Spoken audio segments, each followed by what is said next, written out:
Back at it on the Hangout, talking Raptors brand basketball. Drake night at the ACC, free t-shirts for everybody. And the Toronto Raptors took out the Nets 105-89 behind a huge second half. 20-6 record, great home record. I believe they're 13-3 at this point in time. I was there courtside watching Lowry drop his 20-12-3, and that was a close fought game the first half. I'm talking bucket for bucket. Joe Johnson was still doing the same thing he did to the Toronto Raptors in the playoffs last year. Second half, though, things dramatically shifted. I'll start with you, Darren. How different are these two teams from when they met in the first round of the playoffs? Night and day to me. You know, Brooklyn was the team that last year, you know, more or less could step on your neck early.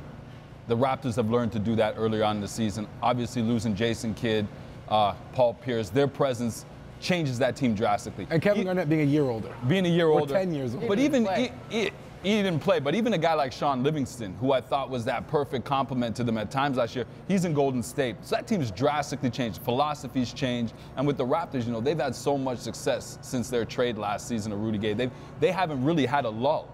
And so that momentum versus what happened to the Brooklyn Nets in the offseason, there is no rivalry here. That rivalry didn't even appear. It flamed out real quick. Okay, so you're saying it's not a rivalry whatsoever? The Raptors, even themselves, haven't been good long enough.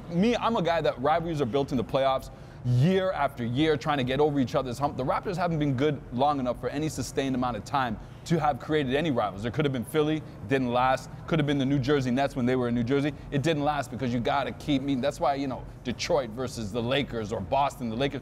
These guys were good for a long period of time, 6, 7, 8, 9, 10 years. That's what creates rivalries. No, yes, no, rivalry? It's pretty one-sided. I don't know what the playoffs will be like because it's always a different animal. But that game looked like the Raptors outmatched them completely, and they don't even have DeMar DeRozan. So yeah, like, that too. I know Brooklyn's missing Kevin Garnett, but I don't know, Brooklyn can't figure it out. We were in the locker room after, and Darren Williams is just dejected. Like, he does not know. He's throwing his ice pack. Like, he does not know what's going on. And we talked to him after. And he said, I can't figure it out. And that's your point guard. Yeah. He goes, I got to be better. And he's mad at himself. I have to find a way to see who's going, who's not. And he goes, I just can't get it going. And it's sad. Like, because he was a good player. It's expensive. Well, he was. You know, that's the bad part. He was dangerous. He was top 10 in fantasy for a couple of years. Yeah. Like, he was. Well, I mean, when Brook Lopez will come back eventually at some point for this group. Is there any light at the end of the tunnel? So will DeMar DeRozan. Isn't Brook Lopez always coming back? At the end of the day, though, when you think about it, yes, Brook Lopez is coming back, but also, too, we're going to get DeMar DeRozan back. Yes. So that's another 20-plus points per game. Yes. And when you really think about it, you think of the continuity of the team. Since that Rudy Gay trade last season, Dwayne Casey and Masai Ujiri haven't really made huge changes to the roster. So they've had the same chemistry, the same continuity since that Rudy Gay trade, and they've brought it through the end of last season into the playoffs and back into this season. And that's why they've gone on a 20-6 record right now, and they're the best team in the East.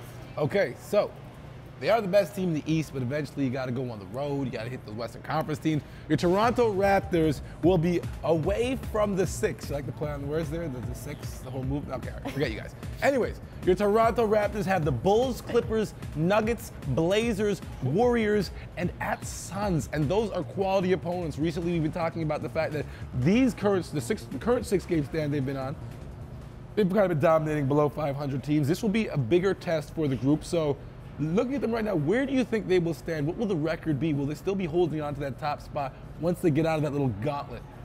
I think they definitely still can. If they can get a W in Chicago with Noah being injured right now and sort of being on a day-to-day basis, if he's out, you have to take huge advantage of that with Valanciunas and Amir Johnson inside. That's a huge disadvantage to the Bulls, especially too, you never know what Derrick Rose you're going to get when you play the Bulls.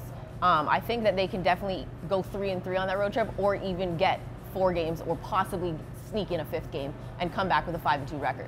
I still think that they could definitely be the top. 5-1? Yeah.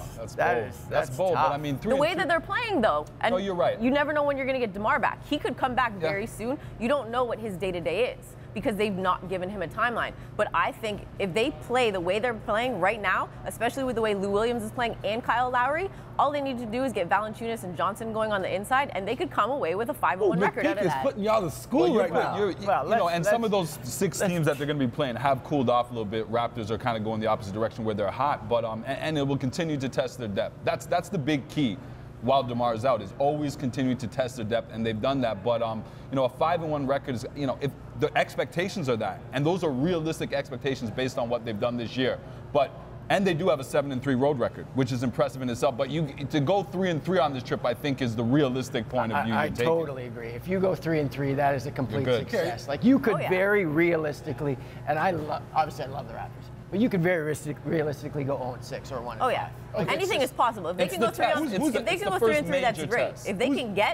If they can sneak in the 4th and 5th win, that's even better. That's a lot of ifs you're talking about when if the wins, if Valanciunas, if DeMar, you know, going to Denver, you can't depend they're on waiting those for ifs. you. That's a back to back. Like, it's gonna be tough. At the end of the day, though, you never know what team you're gonna get when they're at home. I got Meg's back here. She's putting in some work right now. Quick question though. You say 5-1. Who's that one loss against? Are you saying Golden State's gonna have us? I think either Golden State is probably, out of those 6 games, Golden State's probably one team, especially dropping that game to Memphis. They want to bounce back and get another streak going. So I think Golden State would be the team that we drop that to. Okay, you guys believe that?